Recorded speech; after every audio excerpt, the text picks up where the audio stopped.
It came without mercy, and it hit the exact same islands, the exact same spot as the monster that almost erased them 8 years ago. Guys, Super Typhoon Sinlaku has just hammered Saipan and Tinian, U.S. territory, American soil, American people. At 10:30 in the morning on April 14th, 2026, the large eye of Sinlaku passed over both Tinian and Saipan simultaneously, both islands at once. The Joint Typhoon Warning Center confirmed sustained winds of 145 miles per hour. That's 230 kilometers per hour just before landfall. 145 miles per hour. That is not a tropical storm. That is not a regular typhoon. That is the strongest tropical cyclone on Earth this year. And it sat on top of these islands for hours, not passing quickly, not a brief punch and gone. Before arriving on land, the storm became nearly stationary about 30 miles off the coast of the archipelago for several hours, nearly stationary, just hovering, loading up, grinding down. And then it moved on shore and unleashed everything it had been saving. Tin roofs shredded, cars flipped, trees toppled, utility poles ripped from the ground. In the village of Susupe on Saipan, the wind tore the roof off a commercial building entirely. A car was found lying on its side in the street. Another resident filmed a car sitting on top of two others in his apartment building's car park. The winds also tore off part of his balcony railing, and he said, and I want you to hear this, he said, "I hope people will take an interest and help." That's what it comes down to, a person standing in the wreckage of their island, asking the world to notice. And the world needs to notice, because what happened here is not just a weather event. It is a crisis unfolding on United States territory right now, as we speak. And it has a history that makes it even more painful. Further down in this video, I'll explain exactly why this is not just tragedy. It's a pattern.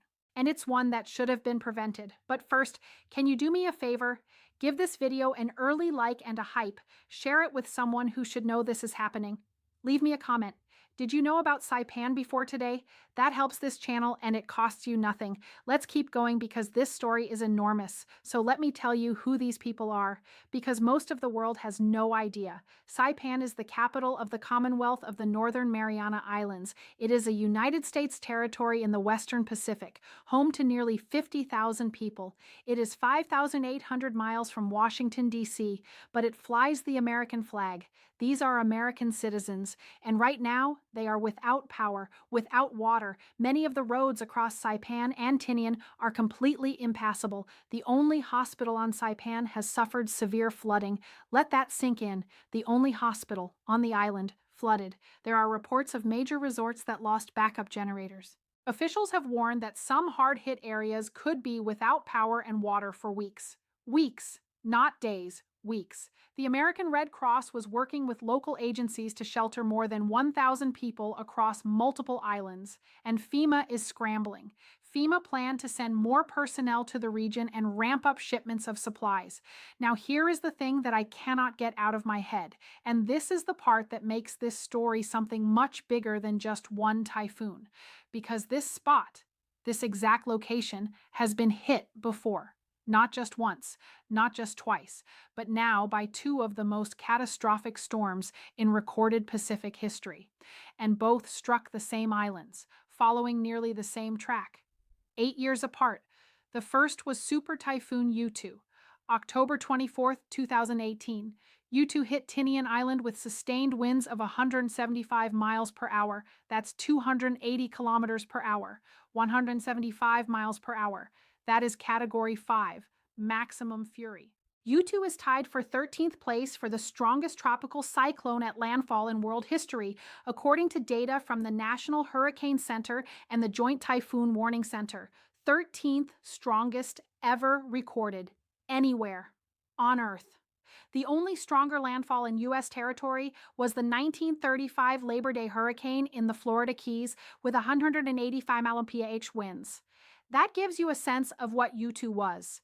Yutu killed 2 people on Saipan, injured more than 120, and left more than a quarter of the island's residents homeless. Most of the structures on Tinian Island were destroyed or damaged, and FEMA estimated damages in the Northern Mariana Islands were just over $1 billion. $1 billion on an island of 50,000 people with an economy that was already fragile. Yutu destroyed 85% of the Saipan campus of Northern Marianas College, 85% of a university, gone. The institution secured $100 million in grant funding to rebuild, and they were rebuilding. Slowly, painfully. Tourism-dependent Saipan was still recovering from Super Typhoon Yutu when the COVID-19 pandemic hit. So they got Yutu, then COVID hit before they could recover from Yutu, and now, 8 years later, Sinlaku. Same spot, same track. Sinlaku followed a nearly identical track as Yutu. Nearly identical.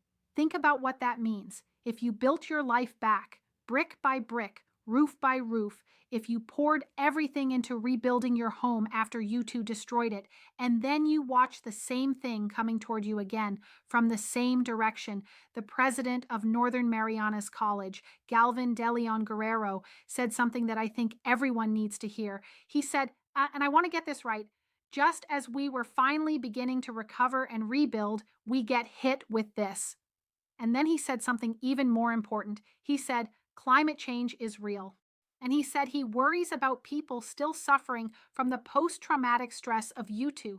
Post-traumatic stress from the last monster. That hadn't healed yet. And now Sinlaku. I feel the pressure on my chest just thinking about what these people are going through. So let me now explain why Sinlaku was able to become this powerful.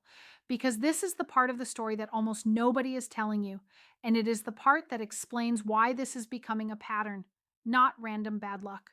The Western Pacific, the region between the Philippines, Micronesia, and Japan, is the most active tropical cyclone basin on the planet. It is called the Northwest Pacific Basin, and it generates more storms, stronger storms, and faster intensifying storms than any other ocean basin on Earth. The reason is the warm pool. The Western Pacific warm pool is a vast expanse of very deep, very warm ocean water stretching from the Coral Sea up through Micronesia. And when a tropical system moves over this warm pool, it is like a fire finding pure oxygen. The storm sucks up that heat energy from below. It organizes, it intensifies. Sinlaku's maximum wind speeds peaked at 180 miles per hour as it traveled over the open ocean on Sunday, making it the most powerful storm to develop on Earth so far this year. 180 miles per hour over the open ocean. That is 290 kilometers per hour. That is monstrous. And then it began what is called an eye wall replacement cycle, which is where the outer bands of the storm begin forming a new eye wall ring while the inner eye wall weakens. CBS News meteorologist Nikki Nolan confirmed that Sinlaku underwent an eye wall replacement cycle in the 24 hours before it tracked toward the Marianas. Now, eye wall replacement cycles are fascinating and terrifying at the same time because the storm temporarily weakens slightly during the process, which gives people false hope. But then, when the new outer eye wall contracts and takes over, the storm can re-intensify, sometimes dramatically. And what this process also does is make the storm physically larger. A wider eye, a wider wind field. And when a larger storm makes landfall, it does not just hit the coastline. It reaches further inland, further up and down the coast. It brings storm surge across a bigger area. And that is exactly what happened with Sinlaku on Saipan and Tinian. The National Weather Service in Guam was forecasting total rainfall amounts of 15 to 25 inches over Tinian and Saipan, with seas of 20 to 30 feet and storm surge flooding of 5 to 8 feet. Let me translate those numbers so they really land. 15 to 25 inches of rain. That is more than half a year's worth of normal rainfall dumped on two small islands in a matter of hours. Seas of 20 to 30 feet. That is 6 to 9 meters. Walls of water hitting the coast at typhoon speed. Storm surge of 5 to 8 feet. That is 1.5 to 2.4 meters of ocean water pushed inland by the storm's pressure and winds.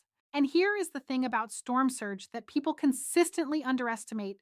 It is not like a wave that hits and retreats immediately. It is a sustained rise in water level.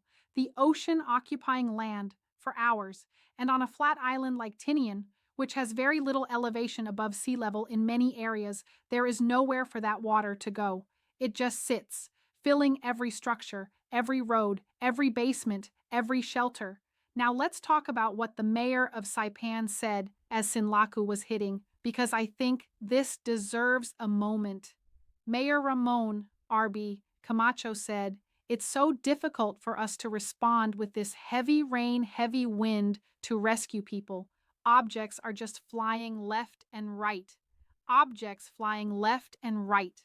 At 145 miles per hour of sustained wind, a piece of corrugated tin roofing, which is extremely common in Saipan's construction, becomes a projectile, a lethal one. At that speed, even a wooden plank can penetrate concrete. Debris becomes shrapnel." And the mayor was out there, in it, trying to reach people while the storm was still raging, because there is no one else to come quickly enough. These islands are remote, incredibly remote. Officials confirmed that first responders could not do a full damage assessment because shelter-in-place orders were still active.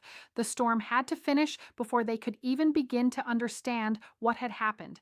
And what a longtime Saipan resident named Glenn Hunter described next is something I had to read twice. He said, "I'm guessing anything that was made of wood and tin did not survive this." He said rain was seeping into every crevice of his concrete home. He watched at least 3 tin roofs fly past his yard. He said, "It was a losing battle because the rain was coming through everywhere. Every house is just flooded with water, no matter what type of structure you're in. Every house, no matter what type, flooded, concrete or wood, it did not matter. The storm found its way in."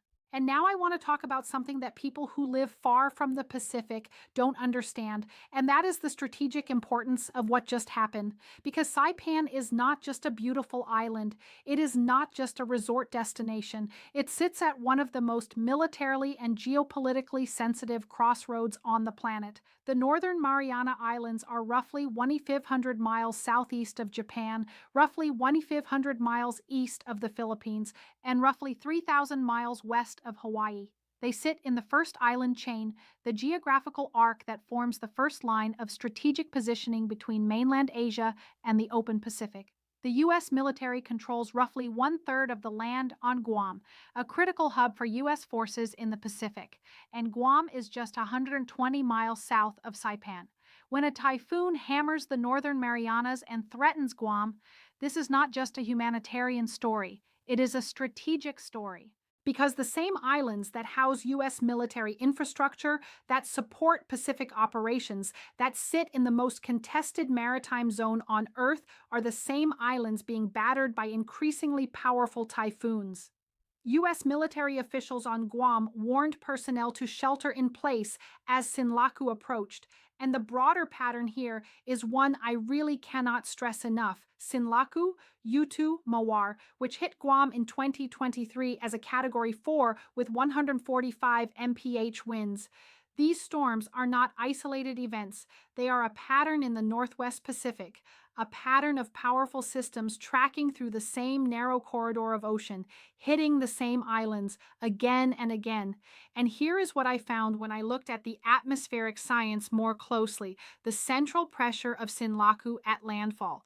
The Japan Meteorological Agency estimated Sinlaku's central pressure was 920 millibars at the time of landfall, and a personal weather station on Saipan recorded 917 millibars. Central pressure is the most precise scientific measurement of a typhoon's true intensity. Lower pressure equals stronger storm. The pressure inside the eye is so far below normal atmospheric pressure that air rushes inward from all directions with incredible force. 920 millibars. For comparison, Yutu hit at 900 millibars. Yutu was still stronger by that metric, but 920 millibars is still a catastrophically powerful storm, and Sinlaku sat on top of these islands for hours, grinding, soaking, battering. And here is something that the meteorologists flagged specifically about Sinlaku that the mainstream coverage is mostly missing. Maximum significant wave height as of the latest tracking was 12.2 meters. That is 40 feet. 40-foot waves in the open ocean around these islands. Those waves were slamming the coastlines, destroying seaports, destroying any coastal infrastructure that had survived the wind and the surge. And the storm was not done when it left Saipan. The monster storm still had winds of 125 miles per hour, 201 kilometers per hour, late Wednesday night as it pulled away to the north. Even retreating, it was Category 3. So what does the recovery look like from here? And what should the world understand about what these islands need? Let me be very direct. The Northern Mariana Islands are a Commonwealth of the United States. Their residents are U.S. citizens, but they do not have a voting representative in Congress. They have a non-voting delegate in the House. And historically, and I want to be careful to state facts and not opinions here, there is documented evidence that Pacific U.S. territories receive slower disaster response and less sustained rebuilding investment than mainland U.S. states. Yutu hit in 2018. By 2026, 8 years later, the economy had still not rebounded, according to the people who live there. 8 years, $1 billion in damage, and the economy still had not recovered when Sinlaku arrived. That is the reality on the ground, and now they face another devastating recovery. While the island's only hospital is flooded, FEMA is ramping up shipments of supplies. That is the first step. But the deeper question, the question that the president of Northern Marianas College is now raising publicly, is whether these islands can continue to absorb billion-dollar typhoon strikes every few years, whether rebuilding the same structures in the same locations to the same standards makes sense anymore, whether the international community, not just the U.S. government, has an obligation to treat small Pacific Island communities as genuine frontline casualties of a changing climate. Because they are not hypothetical, they are living it right now, in the dark, without water, with no hospital that is fully operational, waiting for FEMA and hoping the next season is quiet. I will be watching this recovery very closely in the days ahead. As damage assessment teams begin to move across Saipan and Tinian, as the full picture of structural damage becomes clear, as the hospital situation is resolved, and the power grid begins, hopefully, to come back up, I will bring you all of that. Everything else is in the end screen. If you want to support the channel, hit the join button or buy me a coffee. The link is in the description. This one hit me hard. These are American citizens, and the world is barely talking about it. Stay safe, guys. Be aware. Look up, look down, look left, look right, anywhere basically. Bye-bye.